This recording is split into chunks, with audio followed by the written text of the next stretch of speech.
What up, y'all? It's Mr. Lil One. We're about to answer some of those questions you guys asked the other day. Let's go.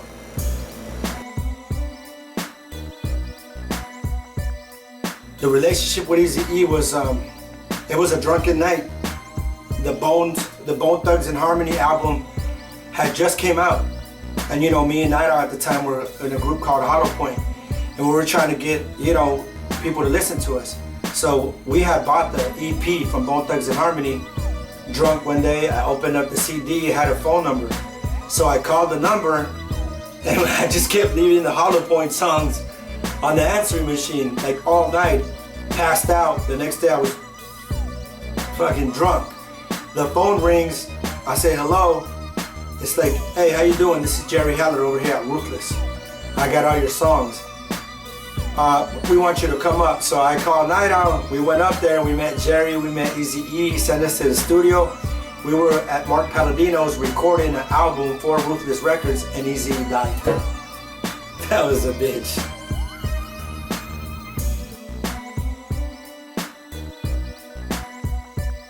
Well, I don't see how that's really a reunion because we all never really got down together at the same time.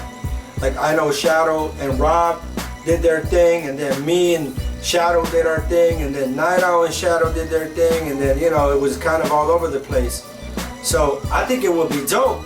I think that for the fans, if everyone could just kind of get out of the zone that they're in and, you know, leave the bullshit aside, I think that would be an absolute positive for the game. Me, Rob, Shadow, and Knightowl. I think that would be dope. I'd be down. I can't speak for the others, but I know I'd be down. I'd be in the studio fucking tomorrow.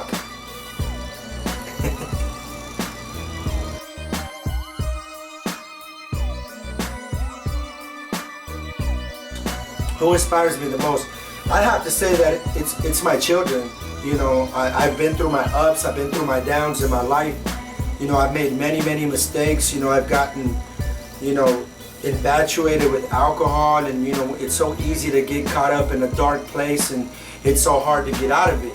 But the inspiration that I would say that definitely, you know, made me get to a point where I wanted to be a better person, a better father, make better decisions so I could have a better situation all around, and I could be a good influence and not show up hungover and like red in my face and, you know, distorted and get the shakes because, you know, some fucked up shit's going on in my life, and I feel that the only thing that's gonna make it better is drinking, you know, and women. So I would have to say that without question, especially at this point in my life, it's my children. My children inspire me and motivate me to be better. So I could always be somebody that they're proud to say is their father.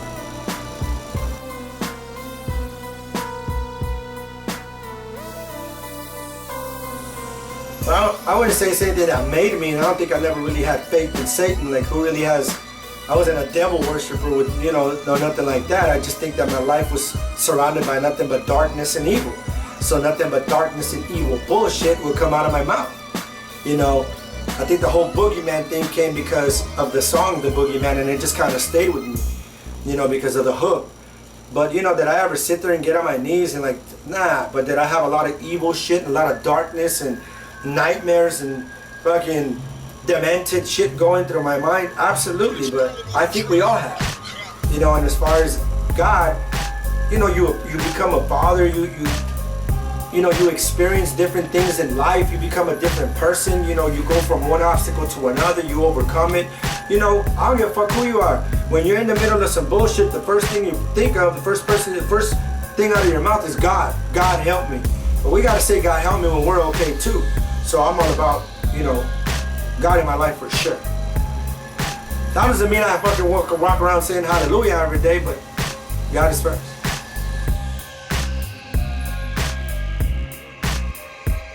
Nah, but I was definitely under the influence of alcohol.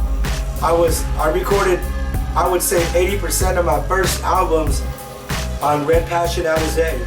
You know, I would drink so much, and it was drinking and music. So I wouldn't even write my songs. I would just remember them.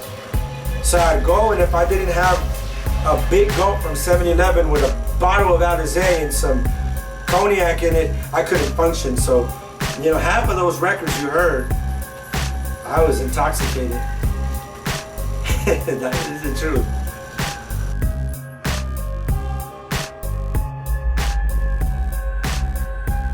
I don't know what's up with Gelo. You know, me and Gelo were really, really good friends, and you know, business sometimes gets in the way, money gets in the way, egos get in the way. You know, I don't have anything bad to say about Gelo. He's a really good dude, he's a really good father, he's really talented.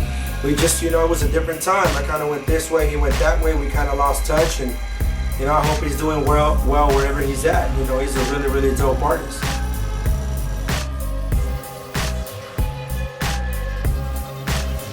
Well, I mean, sober's a challenge. You know, I kind of put it all together, and I look at my life when I'm drinking, and I look at my life when I'm sober. When I'm drinking, there's obstacles, there's, you know, bad stuff, bad thoughts. You know, you have resent, you're thinking negativity. You need alcohol to calm you, to feel like you're in a good place. When in all due reality, you wake up and you probably create more problems while you're, you know, drinking. Sober, I can focus, I could heal, I can make myself better. I can come around my children and have normalcy and feel like a normal person, a normal dad, make good decisions, go throw the ball with them, watch a movie with them. You know, focus on my music, focus on my business. What can I do to enhance where I'm at? What can I do for this up and coming dude? How can I help Bro out? How can I help this artist out? How can I connect the dots and create something that's going to be beneficial to the whole game? I can't do that if I'm drinking.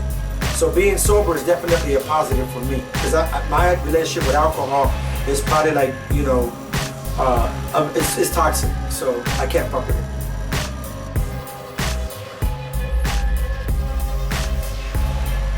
Two lovers, you know, relationships. I mean, whether you're married, whether you're single, whether you're having affairs, whether you're having flings, you know, relationships come with responsibility.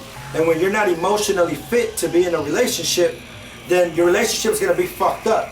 Whether the other person's ready and you're not, your relationship is going to be fucked up. So at that time, you know, my brother had just died. I grew up on two lovers, and I always thought that the concept was cool, because you can meet somebody and you love them and you still hurt them. And, you know, you want to be with them and then you don't. So in a sense, we all have two faces at all times. So that song was based on somebody at that time, the relationship I was in, that, you know, sometimes she loved me, sometimes she didn't. So, you know, it got recorded at that time, and that's where Two Lovers came from. It was one of my favorite songs. She still hates me for that.